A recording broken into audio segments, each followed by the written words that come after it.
Bonsoir, bonsoir, bonjour, c'est Congo News 24. Chers téléspectateurs, comme toujours avant de commencer notre émission, nous disons merci à Dieu, nous disons merci à nos chers abonnés et téléspectateurs qui nous suivent partout dans le monde entier et en RDC. Chers téléspectateurs, soyez les bienvenus dans notre émission où nous analysons ensemble la politique en République démocratique du Congo. Poésie belé, ya kafu. Na oeleka ki vendredi, boko yoka message outi na peperde. À la une, chers téléspectateurs, toko ban émission na biso, vérité sur interdiction ya marche, oyo ba kabilis banga basam. Pourquoi ba pekisaki yango? Alors, toko développons ensemble. Deuxième point, chers téléspectateurs, et yindi kuna na consultation. Bande konanga ba vérité bimi na boba kende ki ba lobinde masolo ekozala. Nous allons récupérer la RDC. Alors bande konanga eza somo tous à l'ensemble pour émission lelo ça chauffe. Alors ba Rwandais to récupérer mboka na biso. Eza ya koyinda esi yindi. Troisième point, chers téléspectateurs. Oh, makambo lega qui vendredi bande konangai. Pépère de batindi message. Donc, message de Kabila, bien sûr. Que c'est un message adressé à l'ancien président de la République. Donc, n'ayez pas avion les kaki. Bazo pesa message et pas ya Kabila. Biso batuto lobité. Eza ya kuinda esi yindi. Alors, chers téléspectateurs, premier point na biso bandeko na ngai, ezali oyo Kinshasa la marche des jeunes Kabylistes interdit par l'hôtel de ville. Donc, boyebi ke semaine oyo, bango pe basalaki basala marche. Ese bato bazo mona te ke fe na bango penezi ekomi. Donc, bango bila nyonso ba comprendre masolo. Vous vous souvenez? Ngobila était présent à la prestation à serment. Yaba juge. Azalaki. Donc Ngobila va nous comprendre bien. Kune le kozali sud. Soko moni ba jetini Ngobila ba komi ba occuper les sous Kabila te deux akuinda.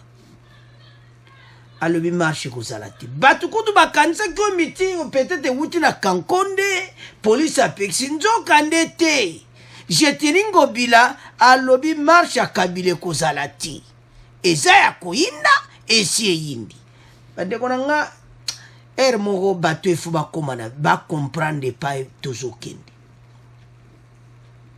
Toujours yana ba point etikali bande konanga. Bato basi bakomi na suka bazomona eloko kosala te. Ba esi bango tala. Oh, des jeunes kabylistes tala ezati. Oh, jeune Kabylistes, ezati. Oh, ezaba signe ezo lakisa. Clairement, que bango bazali susuti. Chaque fois, makambo nyonso ndenge ezo leka bango baza komona. Pe bazo comprendre te ou bien bazo comprendre mais bazo mona ke bango bazaka kana likolo. Likolo abatu tout comme de bazo ki paye en otage. Mais o ezaka ka basi moko amikezo laksa que c'est la fin. Marche ya Kabylistes. Bo pekisango. Ya bande kona ngai makamso ko changer nango. Pourquoi? Marche et salame qui a soutien à fatia consultation problème ezate mais oya bango ezalati nada pekisi jetini Ngobila azanani muta peperde bande konanga ta ekomi na bango ekomi na ngona suka mais baza bato mo bayaka na ba distraction moko mais mbalo ko simbate na police a comprendre albité marche zate bozonga pale so talipe moi batango tala na ka marche botala ka bino moko batu combien On dirait marche moka moi quartier kado on dirait do ka ba famille kat. Ndenga mabeti. So na tellement nombreux qu'on dirait ba famille ka kaboto sangana kaka. Do bana ya ba député ya PPRD do banandi ba banan kasito tout sangana to sala marche. Bande ko bato so masole comme na suka tale comme na ona suka. Oh tout yo to so lexa kabalero yo tout. Ba distraction. Ba liana baza sune lo côté. Et comme il tanga ba plier ba 6. Donc to laksa moka exemple to bane mission na ngoto laksa bino que bango ba komina suka. Yo za côté kuno zo comprendre te telema. Facha simidi ya masolo. Po tango ngobila kumo peksaka bato yo. C'est-à-dire ba comprendre kuna loko ezate.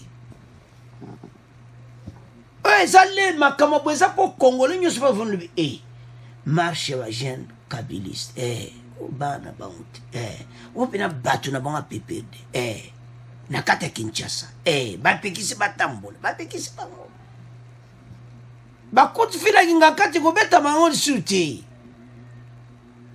donc ma solo pene sili obieza soko sili ko sili na yo.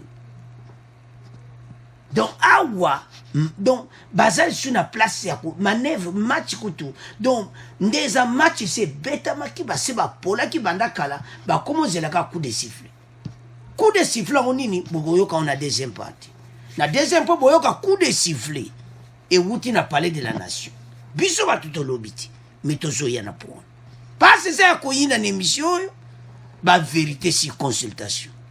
Alors chers téléspectateurs tiki premier point na bino bato ba komi na suka ba jeune kabiliste to sala marche ezaki l'air te baza onyoko na ba congolais ezaki l'air te oyo banka bazoloba ekomi lero congolais akomi na parole ekomi lero yo mboka ba récupérer ngo na mbonga bapaya na maboko bapaya boko yoka na émission oyo.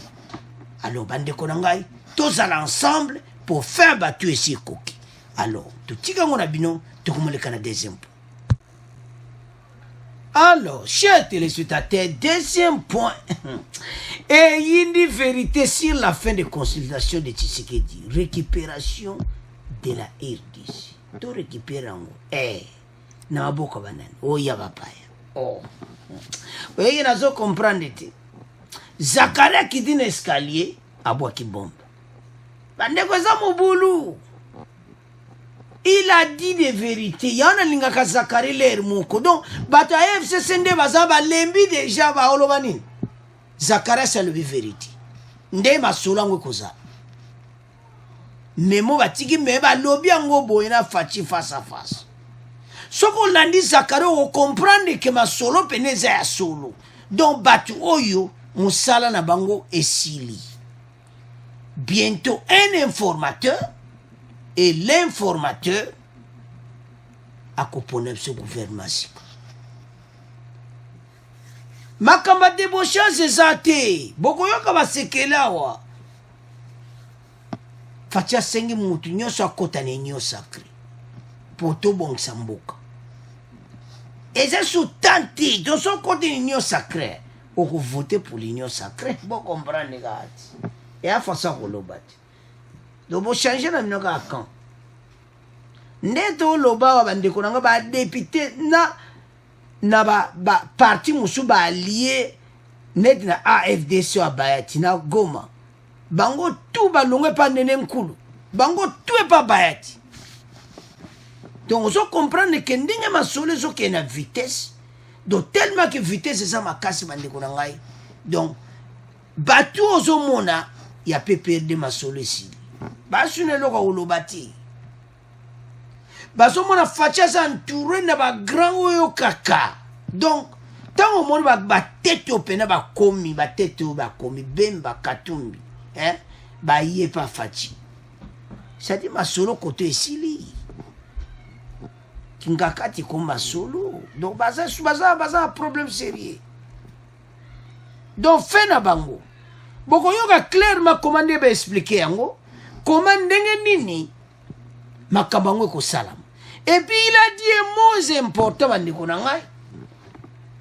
Pas à lobiango clairement na bakongole tokoyoka yango ete baproblème ekobanda tango consultation tango président koloba wana nde baproblème nde ekobanda mais moi mpe basasi autrement ate parce que faci renforcer meeting aérien bokoyoka point wana suka te mais tobebisa point wana te mpo balobi kuna ke message wana bapesi yango na Kabila batindi moto nango mpe na ye oloba bokoyoka na troisième partie eza ya koyina d'émission. Alors avançons. Donc selon programme ya ndenge baexplike na consultation eza ke to récupérer mboka na maboka bapaya.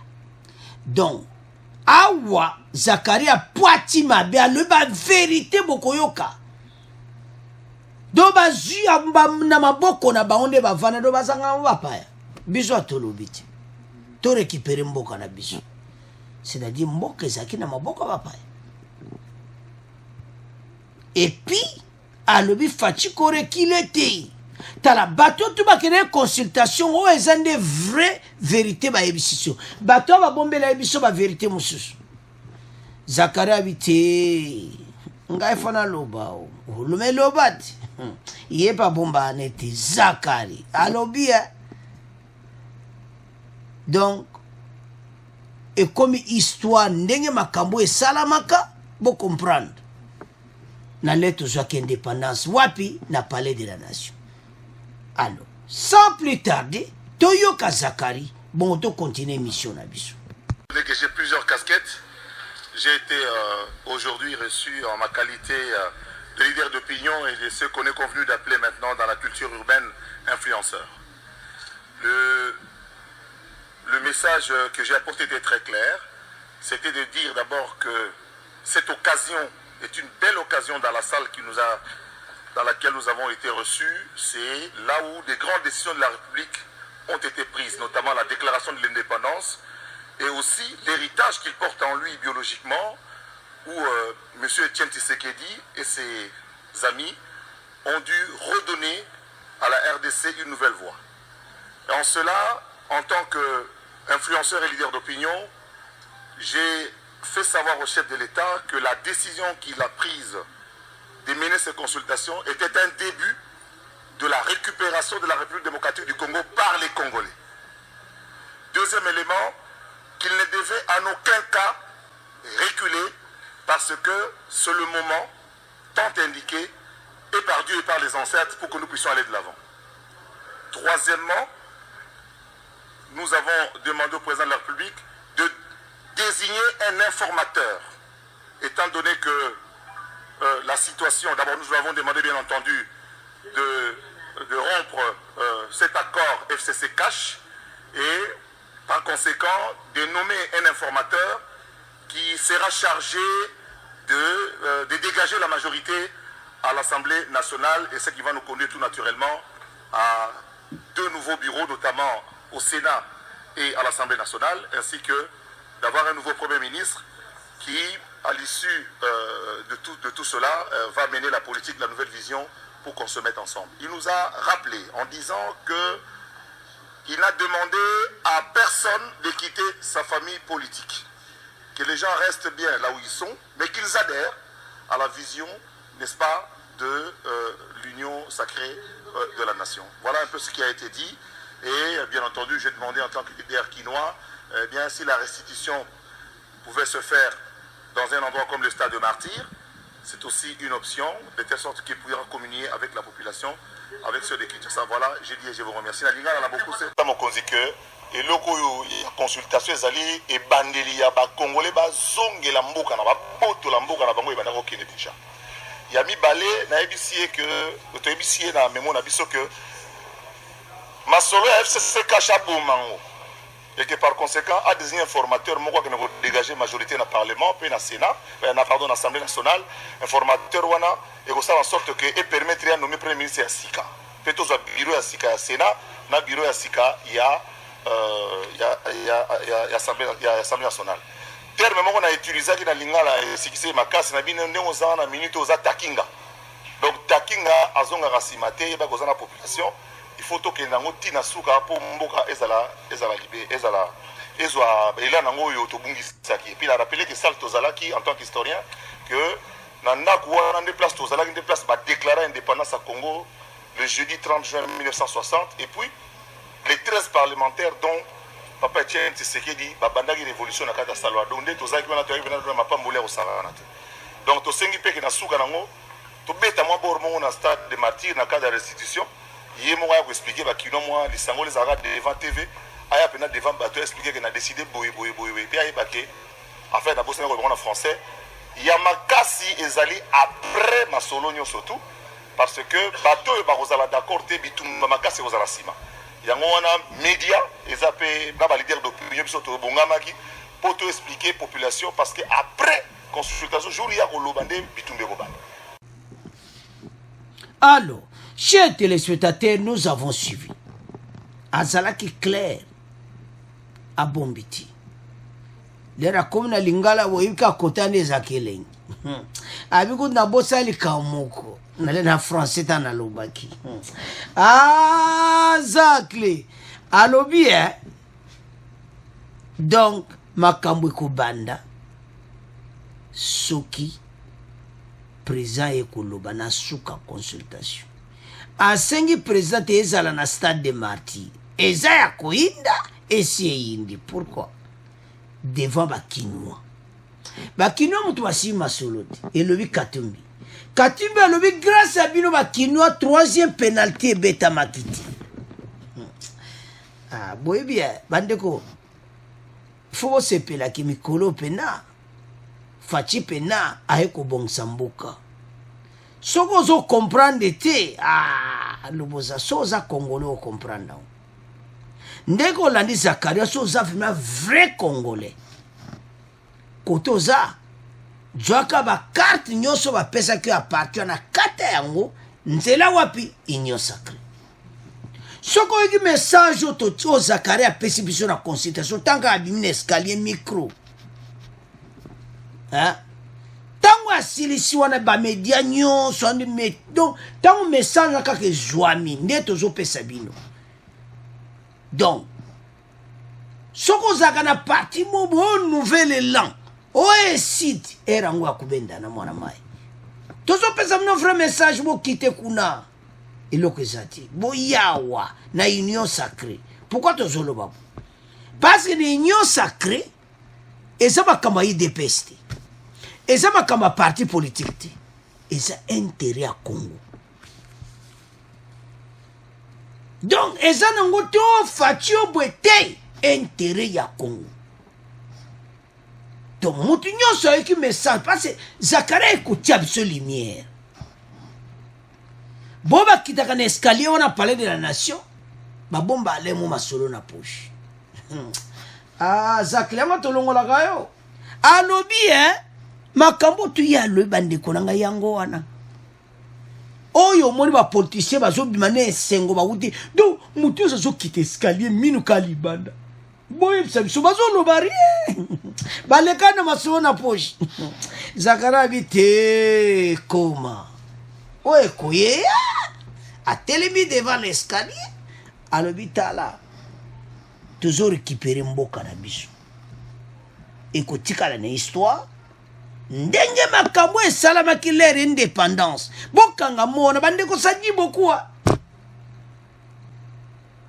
Zakaria Masolo félicitations po oye pena kotia bana Congo na lumière comme ça bo bazalaka na ngambu kote kuna bazozwa bafo ba message.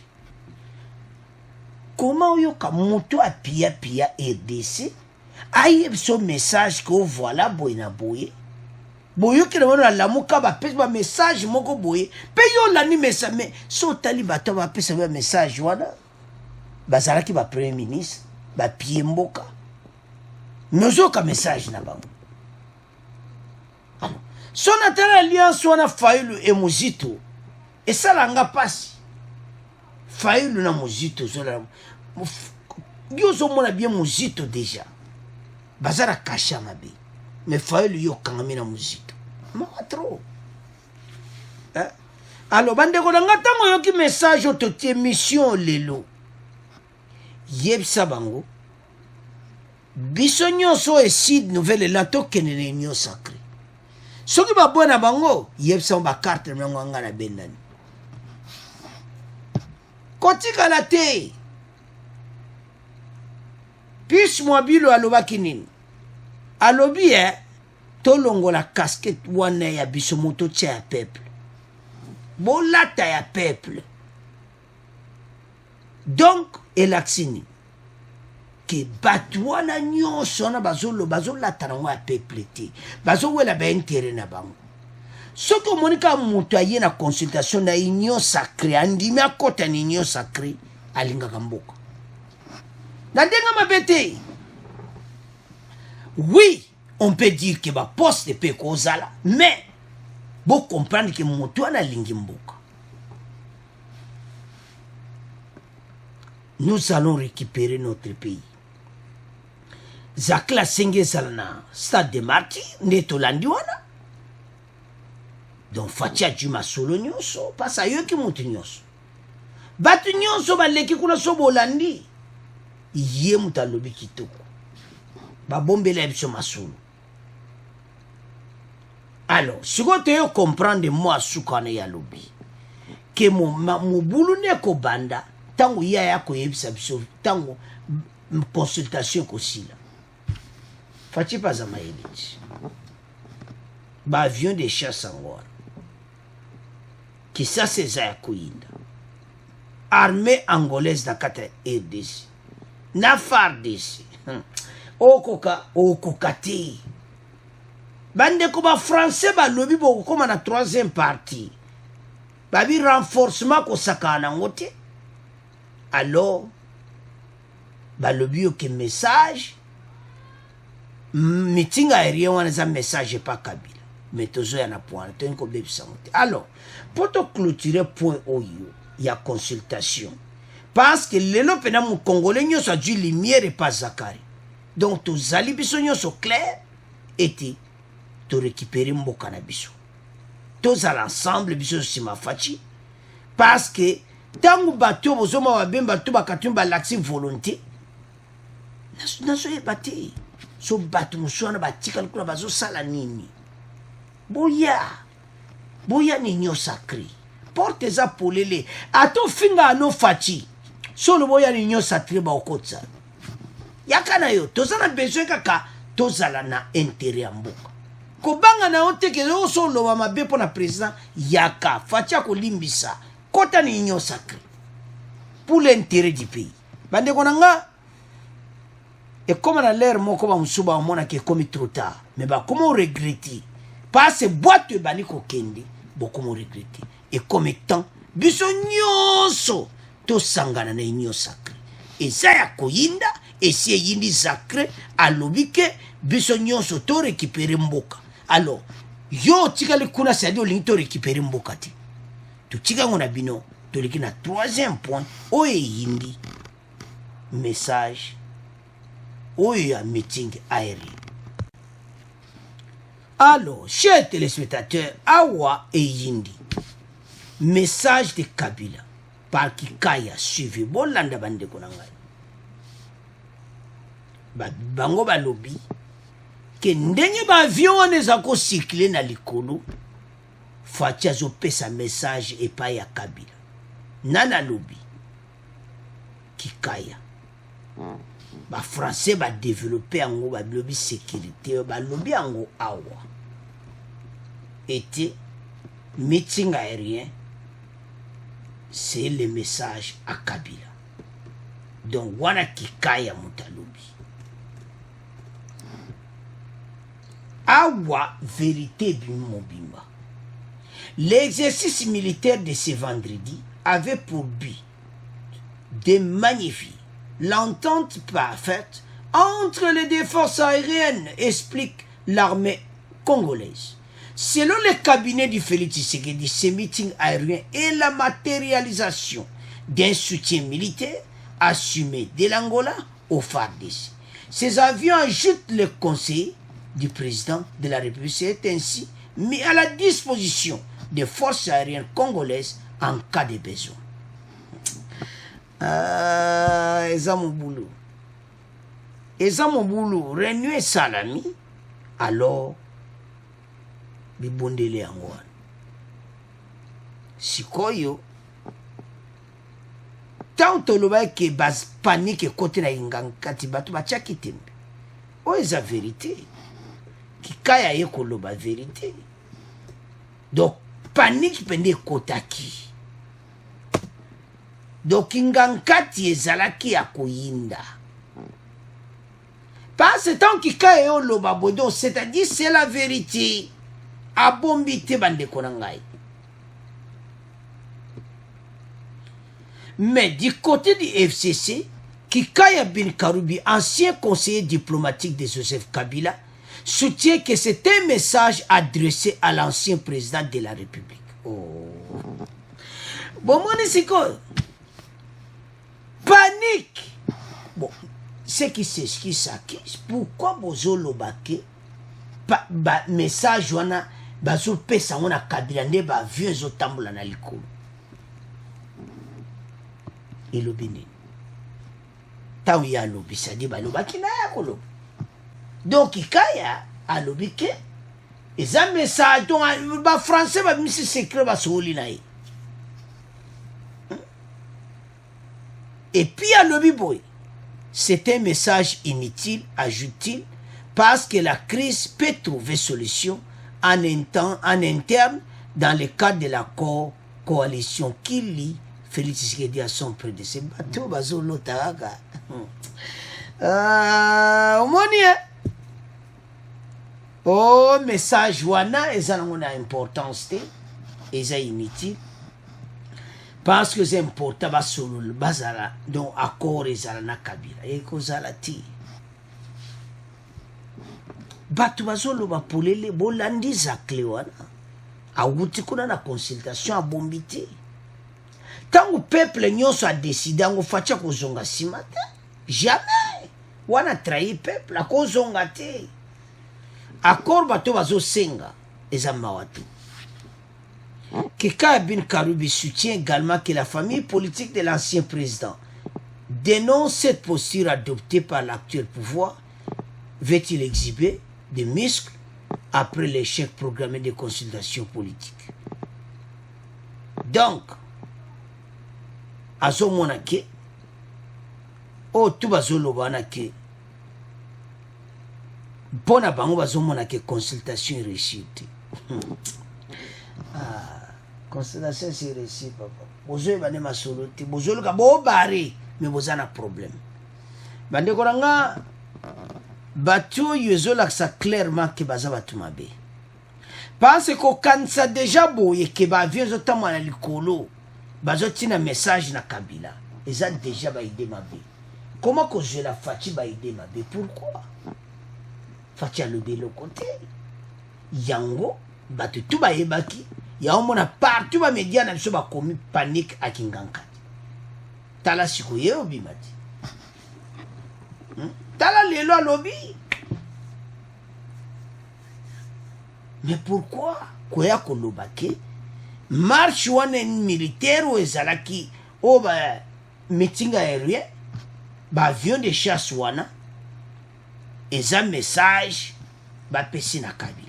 Pourquoi koya kolobango?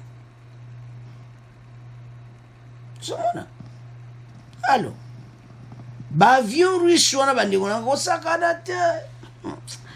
Fatia Djibi Bundeli bozana problème sérieux.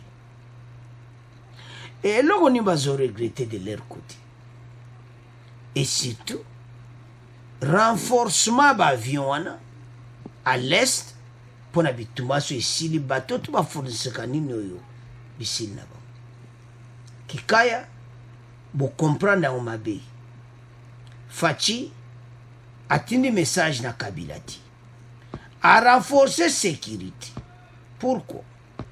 Ndebo landiwana, Zakaria Utolo Bakena Soukaya de consultation ne place Matate Koubanda.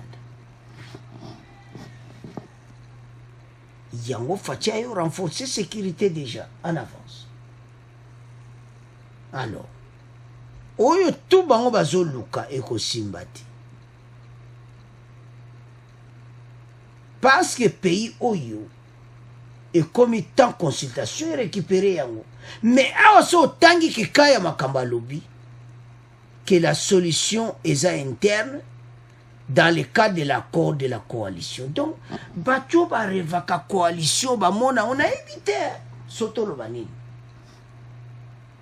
Donc bamoni kaka na coalition nde mboke ko marche. Non, loin de là. Alors bande onanga zo sala mawa komona ke bato bazo kanisa ke faci alobi na bango. Non, c'est que bino bozaki ni idée mabe, parce que tant bon bazo kanisa ke ce message kabesali bango bazali ni idée kosala faci mabe pour faci asengi accord pour insécurité eza na mboka. Aji soutien par Lorenzo, avion militaire pe yangwana FARDC pe bazana ya bango basangisi yango basala ki marche wana na likolo na yebite soki mabe wapi. Pourquoi bazoloba ke eza batini message na Kabila biso atolobi te botanga yango wana. Alors monsieur Kikaya eza bongo te. Et puis, il y a des consultations qu'on a des Congolais, c'est une position Faci. Zakara le ber zonga simati. Il faut que les bosses tika l'histoire, tout récupérer mboka. Soit qui tout récupérer mboka. Et ça va le Congolais lingaka. Alors, chers téléspectateurs, comme il a fait mission, bon abonner massivement, tout y est la nouvelle mission qui toko. Pour battre ba commune souka. Balobi que ba avion de chasse et un message à Kabila et ça ya koyinda et si yindi. Merci de vos commentaires, bon abonner massivement, bon partager. Au revoir, à la prochaine.